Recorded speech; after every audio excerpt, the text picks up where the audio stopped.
નમસ્કાર ખેડૂત મિત્રો, આજે આપણે બગસરા તાલુકાના એક ગામમાં આપણે એક પ્રગતિશીલ ખેડૂતની મુલાકાતે આવ્યા છે, જેઓએ તુવેરનો પાક વાવેલો છે. તો આ ખેડૂત મિત્ર પાસેથી જાણીએ કે એને આ કઈ તુવેર વાવેલી છે, ક્યારે વાવેલું છે અને આ તુવેરમાં એને શું દેખાય છે. તમારું નામ શું? હિંમતભાઈ કરશનભાઈ મૂલપરા.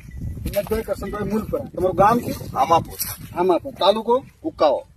બગસરા. બગસરાનો જિલ્લો? જિલ્લો અમરેલી. તો કે આ તમે તુવેરનું વાવેતર કરેલું છે, તો આ કઈ વેરાયટી છે? આ ધનલક્ષ્મી. ધનલક્ષ્મીની અંગુર વેરાયટી. ક્યારે વાવેતર કરેલું હતું?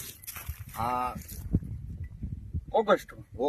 8મા મહિનામાં ટૂંકમાં વાવેતર કરેલું હતું. તો આ સીધું વાવેતર કરેલું હતું કે કોઈ પાક કરેલો હતો એમાં? નહીં, સીધું વાવેતર કરેલું હતું. હવે આ અત્યારે ઓગસ્ટ મહિનાથી લઈને આજે 12મો મહિનો પૂરો થયો, ટૂંકમાં જાન્યુઆરી મહિનાની 3જી તારીખ છે આજે. તો અંદાજિત 4 મહિનાનો પાક થયો. 4 મહિના.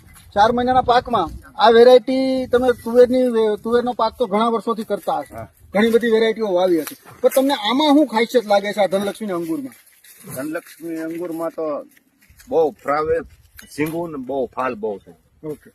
આની જે નીચેથી જે ટૂંકમાં ફૂટ નીચેથી ને પછી આની જે સિંગ છે એમાં કેટલા દાણા બેસે છે? એમાં 5-5-600 છે. 5-5-600 એટલે 4 થી ઉપર દાણા બેઠે છે. દાણાની સાઈઝ કેવડી છે? મોટી સાઈઝ છે. મોટી સાઈઝ છે. આમાં તમે અંદાજિત ટૂંકમાં ટ્રીટમેન્ટ શું કરી છે? ખાલી એક રાઉન્ડ માર્યો છે દવાનો. પછી ફર્ટિલાઇઝરમાં કઈ?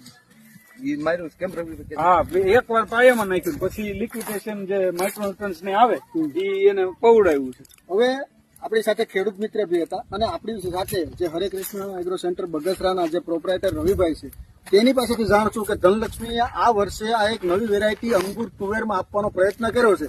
તો તેને આ વેરાયટી ખેડૂતોને વવરાવી, તો તને એને કેવું લાગે છે? રવિભાઈ, તમને આ વેરાયટી ખેડૂતોને વવરાવ્યા પછી તમને આના ટૂંકમાં રિવ્યુ તમારે આપવાના છે, પણ આ વસ્તુ છે દાખલા તરીકે તુવેર છે એ તમે ઘણા વર્ષોથી વેચતા હશો, અલગ અલગ પ્રકારની જાતો જોઈએ છે, પરંતુ એમાં અને આમાં શું શું ફરક લાગે છે અને આની ખાસિયતો શું છે એ તમે જણાવો.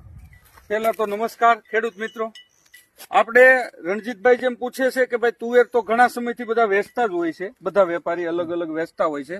આ તુવેર મને ધનલક્ષ્મી દ્વારા ટૂંકમાં આપણા જે અમરેલી સંભાળે કિશોરભાઈ એના થકી કહેવામાં આવ્યું કે ભાઈ આપણે ધનલક્ષ્મી એક તુવેરની નવી વેરાયટી બહાર પાડી છે.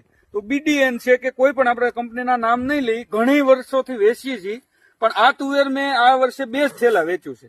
અને આ વિસ્તાર એવો છે કે અહીંયા તુવેરના વાવેતર છે જ નહીં, એની અંદર વાવેતર થયું છે. આ એક પ્લોટ છે, આની પછી મેં જ્યાં જ્યાં દીધું છે ત્યાં હું સતત ફિલ્ડમાં રહું છું. પણ રણજીતભાઈ, આ જે તુવેર છે એની ખાસિયત એ છે કે સિંગ મોટી છે. બીજો ફાયદો એ છે કે